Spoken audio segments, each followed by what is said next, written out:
Visakha steel ప్లాంట్పై AP CM Chandrababu వైఖరికి నిరసనగా రాష్ట్ర వ్యాప్త ఉద్యమానికి కార్మికులు పిలుపునిచ్చారు. అక్టోబర్ 2వ తేదీ నుంచి 4వ తేదీ వరకు వివిధ రూపాల్లో ఆందోళనలు చేయబోతున్నారు. ఉక్కు ఫ్యాక్టరీ రక్షణ కోసం చేపడుతున్న ఈ ఉద్యమంలో కార్మికులు, విద్యార్థులు, రైతులు పెద్ద సంఖ్యలో పాల్గొంటారు. ప్రైవేటీకరణపై కేంద్ర, రాష్ట్ర ప్రభుత్వాలు దిగి వచ్చే వరకు తమ పోరాటం కొనసాగుతుందని ఉక్కు కార్మిక సంఘాలు హెచ్చరించాయి.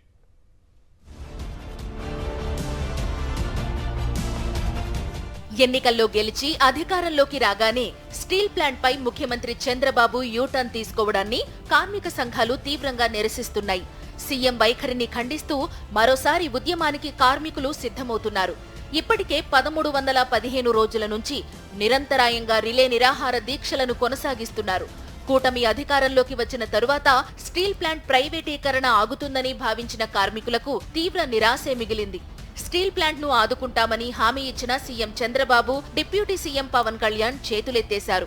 స్టీల్ ప్లాంట్ ప్రైవేటీకరణపై కేంద్ర ప్రభుత్వం చాప కింద నీరులా తన ప్రయత్నాలు చేసుకుపోతున్నా చంద్రబాబు, పవన్ కళ్యాణ్లో ఎలాంటి చలనం రావడం లేదు. కూటమి నేతలను నమ్ముకుంటే మొదటికే మోసం వస్తుందని భావించిన కార్మిక సంఘాల నాయకులు రాష్ట్ర స్థాయి ఉద్యమానికి పిలుపునిచ్చారు. అక్టోబర్ తొలి వారంలో వివిధ రూపాల్లో ఉద్యమాన్ని నిర్వహించడానికి సిద్ధమవుతున్నారు. 2వ తేదీన కార్మికులతో, 3వ తేదీన రైతు సంఘాల నాయకులతో కలిసి ఆందోళన చేస్తారు. 4వ తేదీన విద్యార్థులందరినీ ఏకం చేసి యూనివర్సిటీలు, కాలేజీల్లో మానవహారాలు నిర్మిస్తారు. కేంద్ర, రాష్ట్ర ప్రభుత్వాలు అనుసరిస్తున్న వైఖరిని నిరసిస్తూ 3 రోజుల పాటు ఉక్కు సంకల్పంతో ఉద్యమం నిర్వహించనున్నారు.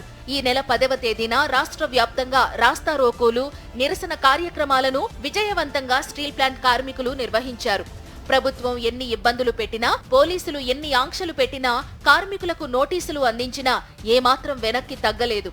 విశాఖ ఉక్కు ఆంధ్రుల హక్కు అని నినదిస్తూ ఉద్యమాన్ని కొనసాగించారు.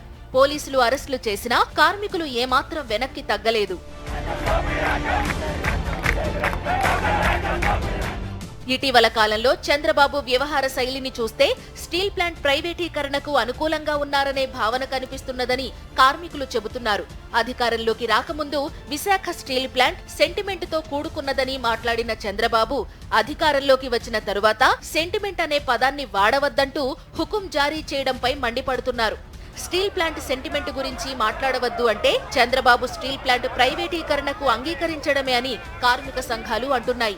చంద్రబాబుకు చిత్తశుద్ధి ఉంటే, ఇచ్చిన మాట నిలబెట్టుకోవాలనే ఆలోచన ఉంటే కేంద్ర ప్రభుత్వంపై ఒత్తిడి తేవాలని డిమాండ్ చేస్తున్నారు. స్టీల్ ప్లాంట్కు తక్షణమే 15,000 కోట్లు విడుదల చేసేలా కేంద్ర ప్రభుత్వంతో మాట్లాడాలన్నారు. సెయిల్లో స్టీల్ ప్లాంట్ విలీనమయ్యేలా చర్యలు తీసుకోవాలని డిమాండ్ చేస్తున్నారు.